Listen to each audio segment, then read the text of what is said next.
سے دی ہوئی جو ہمیں خلاتیں ہیں، جو عزتیں ہیں، اگر ہم اس خلعت کا خیال نہ رکھیں تو کل بروز قیامت اس بارگاہ میں ہمارا کیا بنے گا؟ آپ نے اسی وقت اپنی خلعت اتار دی اور بادشاہ کے حوالے کر دی، اور اسی وقت آپ نے عبادت کو، اپنی وزارت کو چھوڑ دیا۔ یہ آپ کے دل کی دنیا پلٹنے کا واقعہ ہے، دل کا انقلاب، قلبی انقلاب، یہ واقعہ۔ اس کے بعد حضرت ابوبکر شبلی،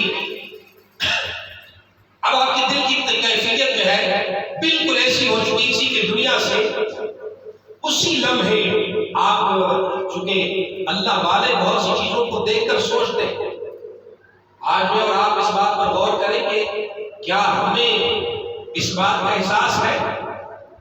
بزرگوں نے جس طرف اشارہ کیا کہ رب نے ہمیں نوازا ہے عزتوں سے، رب نے ہمیں انعامات سے نوازا ہے، کیا ہم نے ان انعامات اور ان عزتوں کے حوالے سے ہم نے کوئی اہتمام کیا کہ ہم جو ہے اللہ کی بارگاہ میں سرخرو ہو کر پیش ہوں، اور اس خلعت کا برکت کرنا بنی آدم کی چادر، اور اس خلعت کا ہم نے جو ہے کوئی اہتمام کیا ہو، اس کی تعظیم کی ہو؟ نہیں۔ حضرت ابوبکر شبلی رحمۃ اللہ تعالیٰ علیہ، اس کے بعد آپ کی کیفیت یہ ہوئی تو آپ ایک بزرگ کی بارگاہ میں گئے۔ پہلے یہی ہوتا تھا کہ اپنی باطنی تربیت کے لیے کسی اللہ والے کی بارگاہ میں جاتے تھے۔ اب حضرت ابوبکر شبلی دنیا دار تھے، نہاوت کے امیر تھے، اب امانت آپ نے چھوڑ اور گئے حضرت خیر نساج رحمۃ اللہ تعالیٰ علیہ کی بارگاہ۔ اس وقت کے وہ ایک کامل صوفی بزرگ تھے، ان کی بارگاہ میں پہنچے، اور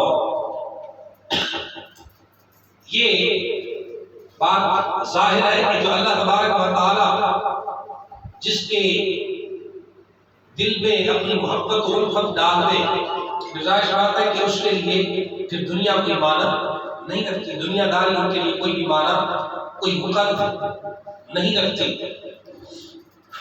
اسی وقت وہ اللہ کا محبوب بن جاتا ہے۔ اب جو ہے اللہ تبارک و تعالیٰ سے جب انسان معاملہ کرے تو وہ نقصان نہیں اٹھاتا۔ دنیا اس نے اگرچہ ترقی ابوبکر شبلی رحمۃ اللہ تعالیٰ نے، لیکن خسارہ نہیں ہے، یہ سودے خسارے کے نہیں ہیں، یہ سودے نفع کے ہیں۔ اب جب خیر نساج رحمۃ اللہ تعالیٰ علیہ کی بارگاہ میں آئے تو آپ نے ان کا اخلاص رکھا، ابتدائی طور پر آپ کی تربیت کی حضرت ابوبکر شبلی رحمۃ اللہ تعالیٰ علیہ کی، اور پھر جو ہے حجابات بھی اٹھنے لگے، معرفت کی راہیں بھی ابوبکر شبلی کے لیے رفتہ رفتہ کھلنے لگی۔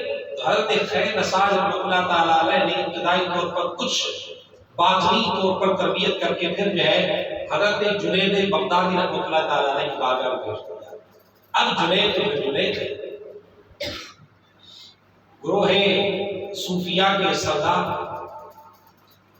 تصوف کے بھی امام ہے، شریعت کے بھی امام ہے حضرت جنید بغدادی رحمۃ اللہ تعالیٰ علیہ، طریقت کے بھی امام ہے، شریعت کے بھی امام ہے۔ اور یہ حضرت جنید بغدادی ہی نے جو ہے اس بات کی ابتدا کی کہ آپ نے شریعت طریقت دونوں کو جو ہے